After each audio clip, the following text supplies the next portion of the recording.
Thanks very much for staying with us. Time now for Eye on Africa with me, Georgia Calvin-Smith. Tonight, Kenyan President Uhuru Kenyatta hopes a deputy governor arrested for ignoring rules to self-quarantine gets a 10-year sentence. Meanwhile, thousands struggle with strict Nairobi travel restrictions brought in to tackle the spread of coronavirus. Also, Uganda tries to help vulnerable communities get through the rigors of a total lockdown by delivering food door-to-door in poorer neighbourhoods. And in Ivory Coast, the inaccurate belief that neem leaves contain chloroquine sees a spike in demand for the traditional herbal anti-malarial therapy as people try to find ways to stave off the coronavirus. But first, Kenya's president has said that he ordered the deputy governor of Kilifi County to be arrested earlier this month for failing to follow orders to self-quarantine for 14 days. Uhuru Kenyatta said that he hopes that Gideon Saburi gets a 10-year sentence for flouting the rules. Now, he returned from Germany in early March and later tested positive for COVID-19 after having travelled through several Kenyan cities. On Tuesday, Kenya confirmed 14 more cases of coronavirus, taking the tally to 172. Thousands of travellers and their families have been left stranded, unable to cross county borders after travel in and out of the capital, Nairobi, was stopped on Monday evening.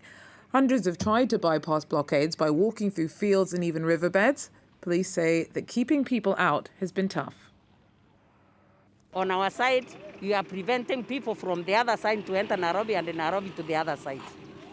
So there is a lot of hiccups. I had travelled from my home in Nairobi to go back to my village to collect some food for the market. But then I got stuck without the bus fare to get back home to Nairobi. Eventually I borrowed the money, but now I'm stranded.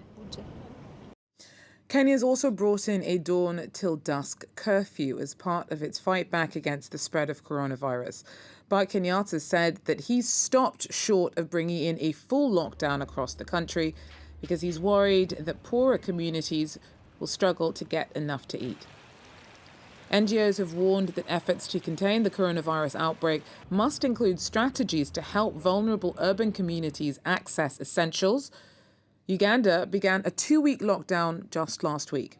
In a bid to help people get by, it's also distributing food door-to-door in parts of Kampala. Cole Stangler has more.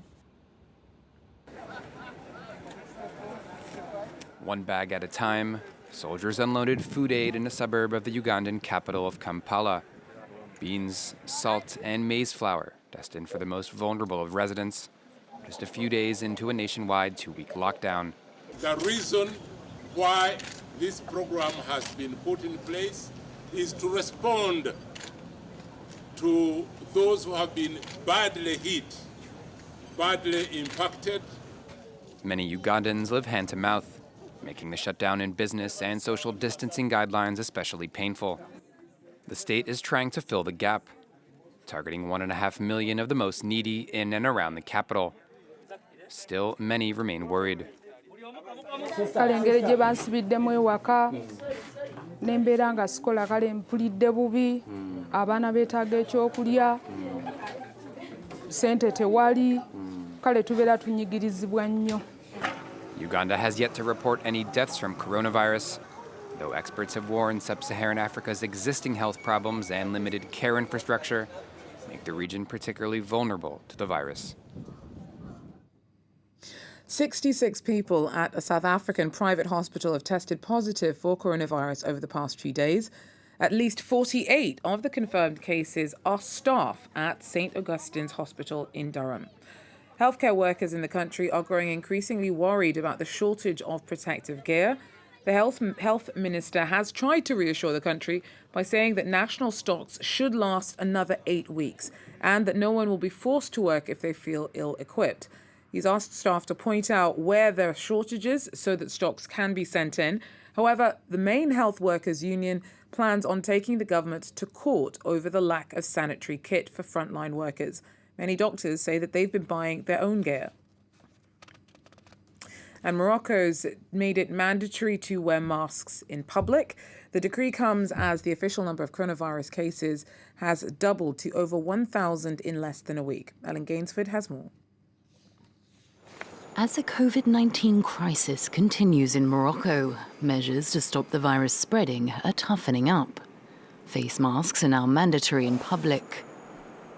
حيث نجد أنه مجموعة من العائلات فيها عدد من الأشخاص مصابين في نفس الوسط، وهذا ما يعني بأنه هذه الإجراءات الوقائية وإجراءات العزل يجب أن تكون أكثر شدة وأكثر صرامة وأن تحترم. Morocco imposed a public health state of emergency on the 19th of March. With the country now under lockdown, only one member of each household is permitted out each day in order to buy necessities, while people working in essential jobs must have government-approved permission slips to show at checkpoints, or risk facing up to 3 months in prison. Security officials have been deployed around the country, erecting road barriers and control points. There are worries the real figures of the outbreak are likely to be significantly higher than official numbers. As with many countries, there's a shortage of testing equipment. Former Chadian dictator Hissène Habré is out on 60 days of house arrest. Senegal's Justice Ministry granted the change in the location of his detention because of the threat of COVID-19 at the prison where the 78-year-old is currently serving a life sentence. Now, he'll be held at home in Dakar. Habré was sentenced in 2017 for war crimes and crimes against humanity committed during his rule from 1982 to 1990. His conviction was the first time an African court found a former head of state guilty for crimes against humanity. Sub-Saharan Africa hosts more than a quarter of the world's refugee population. More than 12.5 million people have been forced from their homes within their own country. The fear is that in camps for the displaced, where social distancing is not really an option, an outbreak could be particularly devastating. Nicolas Chemin tells us more. Before COVID-19, refugees and displaced people were already some of the most vulnerable human beings on Earth. Now they're even more at risk. In the Sahel region, 1 million people have fled conflict areas and live in camps. For the moment, the coronavirus has not hit the camps, but here in Mali, people are worried. Ils ne connaissent personne, ils n'ont rien, ils n'ont personne. Donc toutes les ressources dépendent c'est quelqu'un d'autre qui vient les donner ou bien vient leur aide. Water is rationed and most people don't have masks or gloves.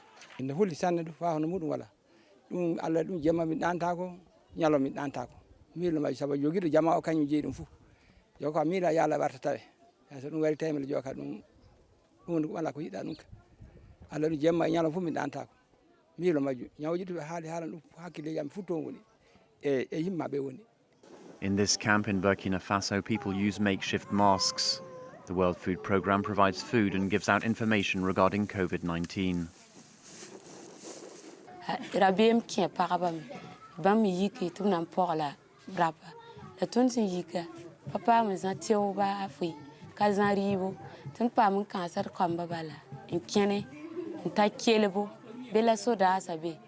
Social distancing is not really an option in the camps. Here, families of 15 people often live in tents that are no bigger than 5 square meters. In the search of ways to stop the spread of COVID-19, many people are taking the risky move of turning to unproven and potentially damaging herbal therapies.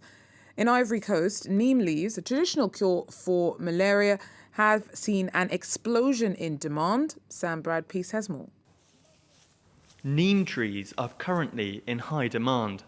The leaves and bark have long been used in traditional medicine, often brewed as a herbal tea. In Africa, it can be used to treat malaria. An online buzz about neem leaves has erupted on social media. Fans incorrectly believe they contain chloroquine. Despite insufficient studies, the drug has been anecdotally touted as an effective treatment of COVID-19 symptoms. Rosalie has seen her sales of neem explode. Lots of clients want to get better. The virus is here, and we are scared. I heard the COVID-19 symptoms are similar to malaria, which we know about here. So, as a result, we will try to treat ourselves with this. Neem leaves do not contain chloroquine.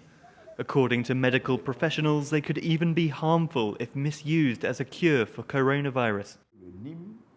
Neem has anti-inflammatory properties. In the case of COVID-19, one must avoid anti-inflammatories because they have an immunosuppressant effect, which slows down immune response times and could help the virus develop in the body if it is already infected.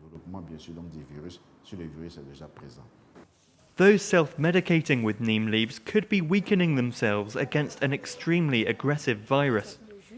Medics are reminding communities that the best way to avoid infection is still to respect social distancing measures. Well, that's it for Eye on Africa. Thanks for joining us. Do so again. Take care.